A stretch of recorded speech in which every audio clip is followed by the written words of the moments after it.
আসসালামু আলাইকুম রাহমাতুল্লাহ। আজকে একটা ছোট ইসলামিক ঘটনা নিয়ে হাজির হলাম। ঘটনাটির নাম হলো এক গ্লাস দুধ।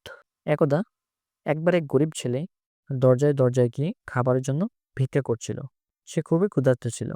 একটি বাড়িতে দরজায় কড়া নাড়লে এক মেয়ে দরজা খুলে দেয়। ছেলেটি লজ্জায় খাবার না চেয়ে শুধু এক গ্লাস পানি চায়।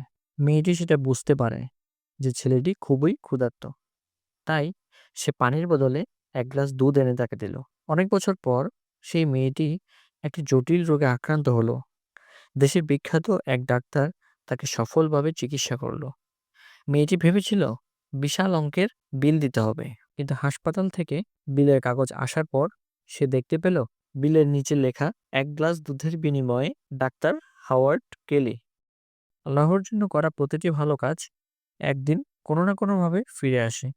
আল্লাহ কখনো ভালো কাজের প্রতিদান দিতে ভুল করেন না।